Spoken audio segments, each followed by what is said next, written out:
Hello, Thomas G. Cat family.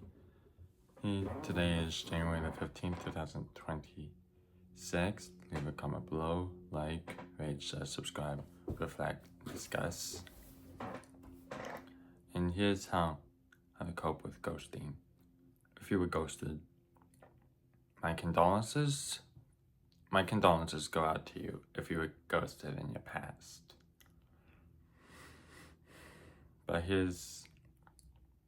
But simply said, and I don't like it, but ghosting is simply a way of saying that it's over. The friendship is over. The dynamic is over. But it doesn't mean it's not, your life is going to end. Because of one thing.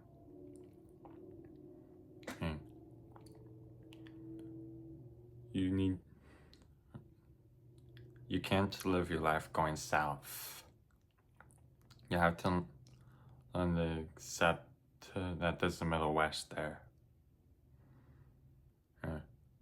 Before you can go north, you have to accept that there's a Middle West there. You have to let yourself grieve first. Let yourself grieve. But don't take too long grieving. It's gonna sting. It's gonna reek. But trust me, it gets better when life goes north. It may not be in the Hallmark version of you, the way you want things, no, but I think it gets better. Trust me, it doesn't get better unless you get better. Let's say, for example, that if you were ghosted, that it's perfect time to work on the things that can have more strength for you. Ask yourself this: what do you want to get strong at academically?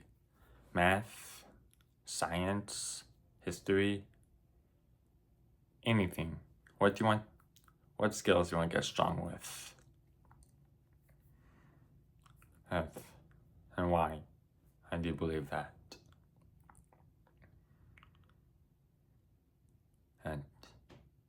But the simple part is that if you were being ghosted, and your ghoster reaches out to you of them asking that, is this the person I pushed away?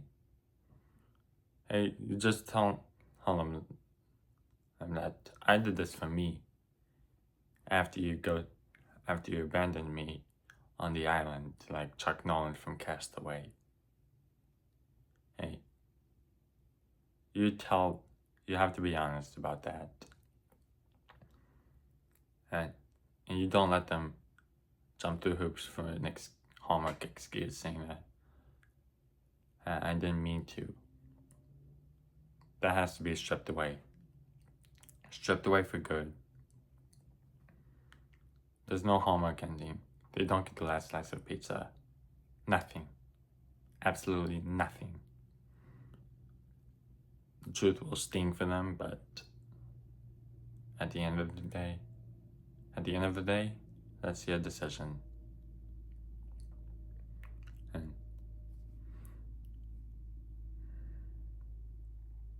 keep yourself a journal. Best ways to process after being ghosted. And the hardest part is acceptance. That you've let go of the person emotionally. The person you ghosted you, you let them go. You have to let them go. Whether it's by blocking them on social media, whether it's by calling them out in a novel,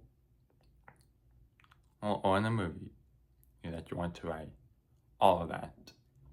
You have to let them go in order to process that. But trust me, like I will say, after you process that, after you call it out, along what's been bugging you, or before you reach the acceptance part, call it out first, and then you can accept it. The loss isn't. The point of acceptance is knowing the loss has happened, but you need to make yourself find a way to process through the loss. Don't pretend like it's Hallmark that it didn't happen, because if it did happen, and then you would have called it out already. There's nothing. Don't hide behind the mask. It's ugly. Don't hide behind the Hallmark movie setting, saying like it never happened and we're friends again. Don't hide behind that. It gets ugly. Not almost like the Overlook Hotel ugly.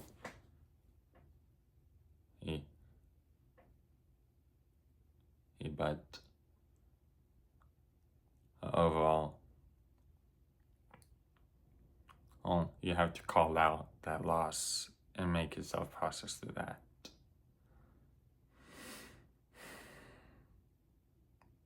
Don't reach out to your ghoster. Don't let them reach out to you. You just have to cross paths with them. That's just my best point of view, is cross paths. Don't invoke mental parties, nothing. They made the choice. You reserve the right to make the expectations set. You reserve the right to put the fight on your terms.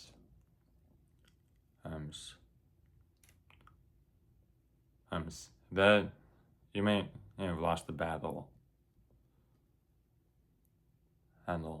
but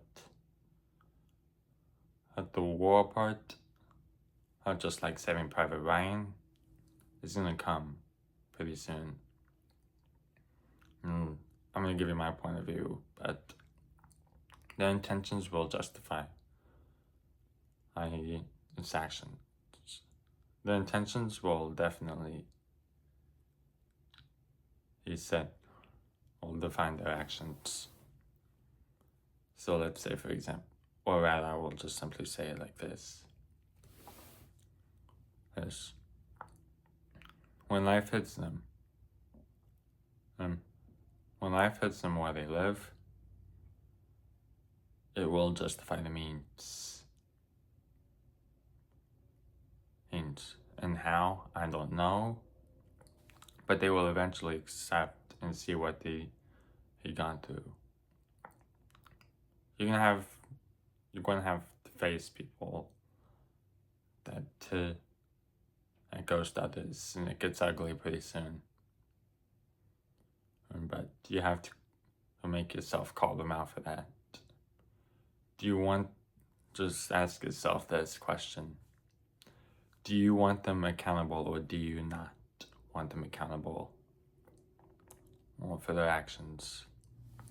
Do you want them to take the red pill, or do you want them to take the blue pill? Well, it's a simple choice. You're just offering them the truth. You're not giving them a third choice. They need to choose willingly. Think of yourself like Morpheus, saying this: I'm only offering you the truth.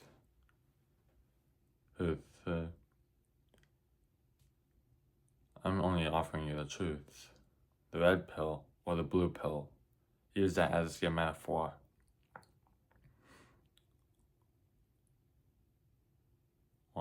But know how it is. You gotta be honest with yourself. Such as like this, I know it's over, but if I see this person again and it goes to me, I will be ready to call that out. Let's say, for example, if I see this person who ghosted me on October 8th, 2025, I will be ready to call them out. Regardless of what they say, I will be ready.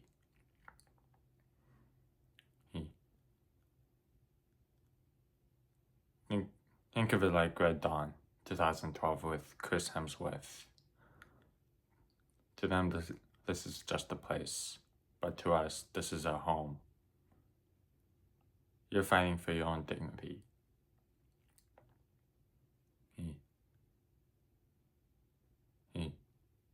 You're standing up for what was taken from you, or what they did to you. You're standing up for that. Just like NCIS, as with Mark Harmon, episode cadence. Take a stand, and I will stand with you. Battles cannot be fought if you don't call out what happened.